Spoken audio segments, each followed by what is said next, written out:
Good morning. मैं Rampur Vishwakarma Hindi teacher. बच्चों, मैं आज आप लोगों को हिंदी गद्य साहित्य के विकास के बारे में मैं कक्षा 11 के छात्र छात्राओं को बताने जा रहा हूँ कि हिंदी गद्य साहित्य का विकास कैसे हुआ। तो हिंदी गद्य साहित्य का विकास आप लोग 9 में भी पढ़े हैं, 10 में भी पढ़े हैं, 11 में भी पढ़े हैं। तो अब ईयर 9 से ही स्टार्ट हो जाता है। तो आज मैं कक्षा 11 के छात्र छात्राओं को हिंदी गद्य साहित्य के विकास के बारे में बताने जा रहा हूँ। यह है खंड क, ठीक ना। 2 ही है, आप लोगों को पहले बता दिए कि हिंदी में 2 ही चीज़ पढ़ा जाता है। एक जो है साहित्य पढ़ा जाता है और दूसरा काव्य पढ़ा जाता है। 2 ही विकास खंड हैं इसके, ठीक है।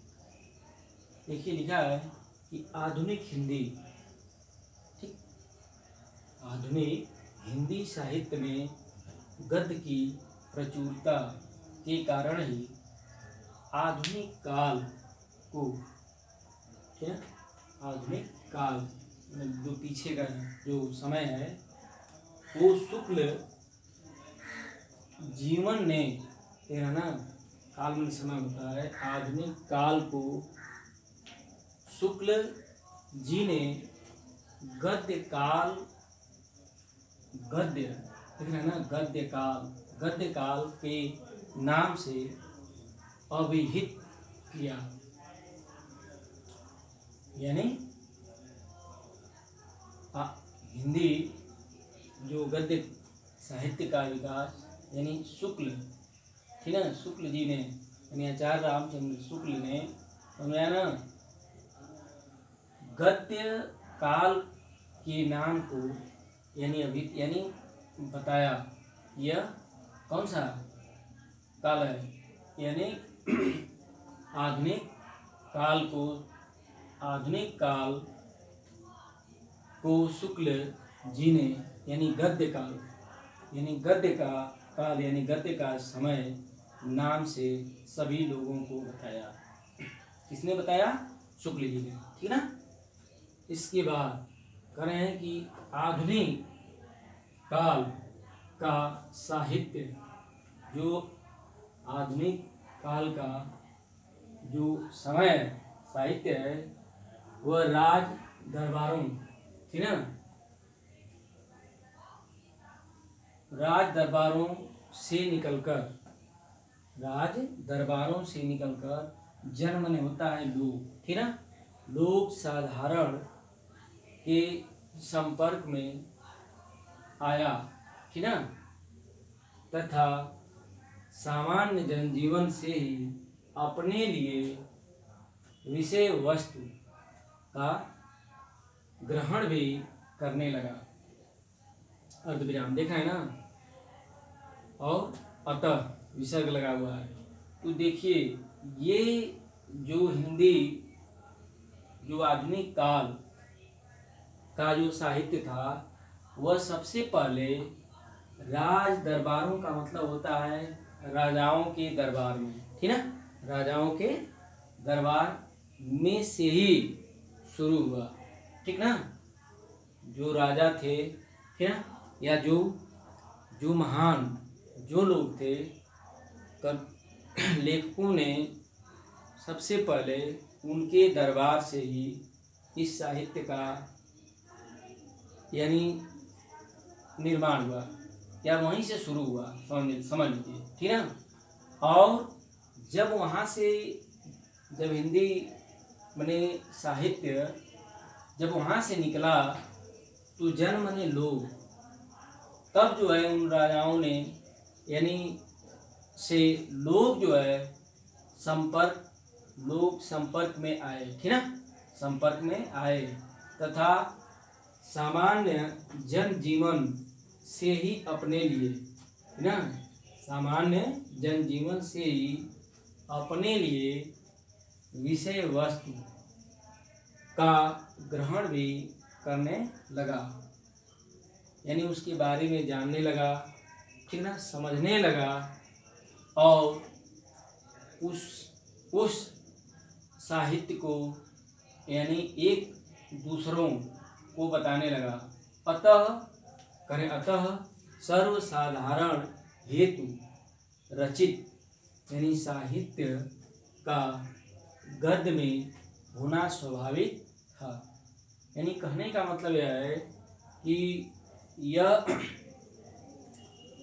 शुक्ल जी ने, ठीक ना, या शुक्ल जी ने यह गद्य का जो नाम दिया, यानी गद्य का मतलब क्या होता है, साहित्य, साहित्य का जो नाम उन्होंने दिया वह धीरे धीरे सबसे पहले वो राज दरबारों में आया, फिर वहाँ से उन राजाओं से लोग संपर्क में आए, ठीक ना, तो उस साहित्य को लोगों ने समझा और जाना और जिससे लोगों ने उसको एक क्या विषय वस्तु बनाकर और उसे ग्रहण करने लगा या उसको पढ़ने लगा, उसके बारे में जानने लगा।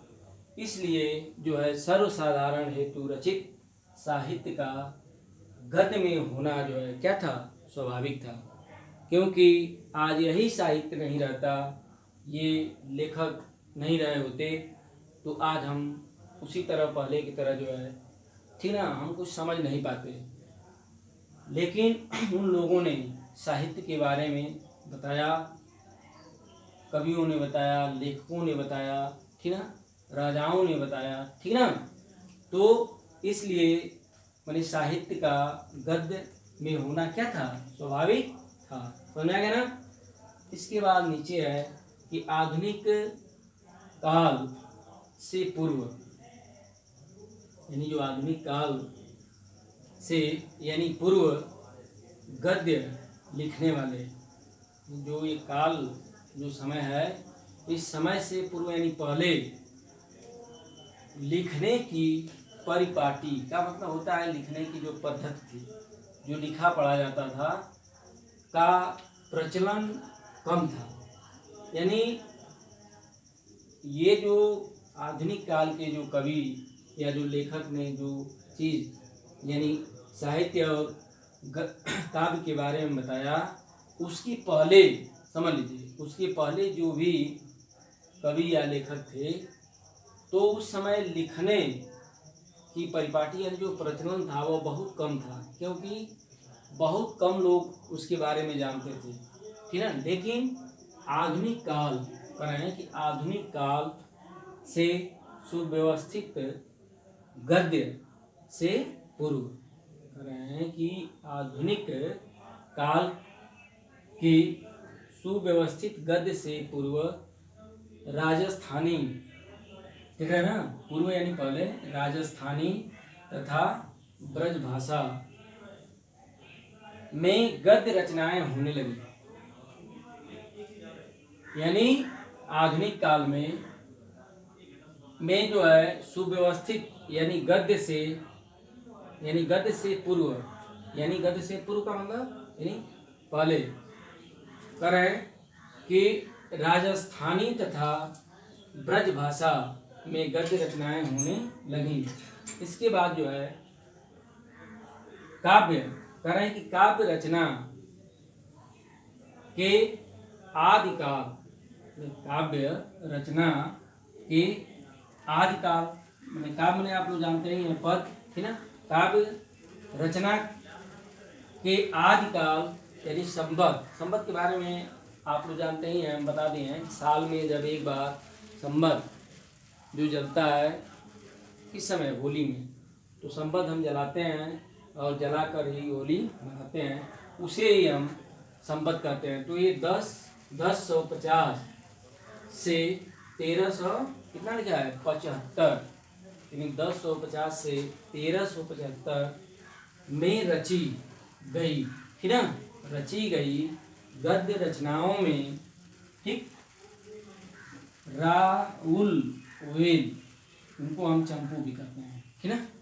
राउल वेल चंपू यानी उक्ति, व्यक्ति, प्रकरण, यानी कि ये रचना है, कृति है, ठीक ना। प्रकरण तथा वर्णन, ठीक ना, रत्नाकार उल्लेखनीय है। यानी जो है उस समय इन्होंने, यानी राउल वेल, इन्होंने चंपू भी कहा जाता है, इन्होंने इस कृति, ये कृति बने रचना, यानी उक्ति है, व्यक्ति है, प्रकरण तथा वर्णन रत्नाकार उल्लेखनीय है। फिर है राउल वेल एक शिलांकित, समझ लीजिए, यह जो है एक शिलांकित कृति है, यानी रचना है। इसका बहुत बड़ा मतलब है, यह है जिसमें, ये जो है शिलांकृत कृति जो है रचना, जिसमें 7, देख रहे हैं ना, जिसमें 7 बोलियों के शब्द मिलते हैं। उन्होंने यह जो रचना जो की, कौन, राउल वेल की एक रचना यह भी है जिसका नाम है शिलांकित कृति है, जिसमें जो है 7 बोलियों के शब्द क्या मिलते हैं, ठीक ना। इसमें कितने बोलियों के 7 शब्द मिलते हैं, तथा राजस्थानी भाषा की, या राजस्थानी भाषा की प्रधानता, ठीक है, प्रधानता है। उन भाषाओं में राजस्थानी भाषा में ही लिखी गई है। इसके बाद जो है लिखा है कि दामोदर शर्मा, ठीक है ना, दामोदर शर्मा कृति में होता है रचना की, कर रहे हैं कि उक्ति, ठीक ना, व्यक्ति, प्रकरण लगभग 1154 ईस्वी की रचना है।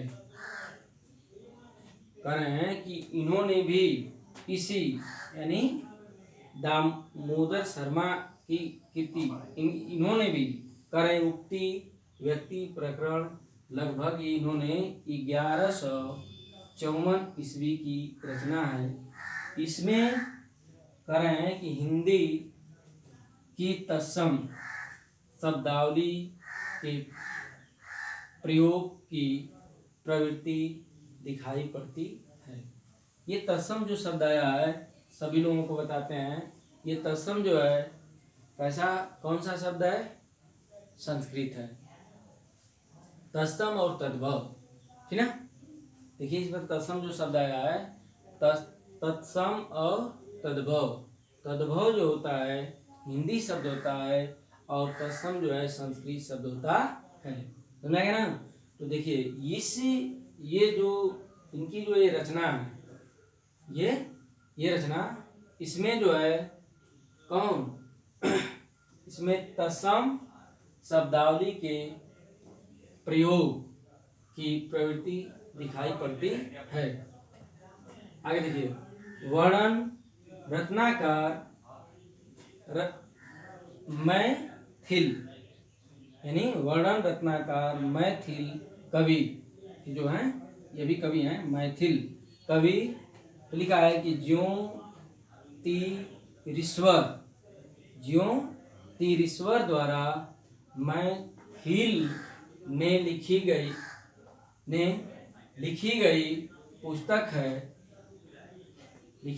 पुस्तक है वर्णन रत्नाकर में तत्समता, करें कि जो ये वर्णन रत्नाकर में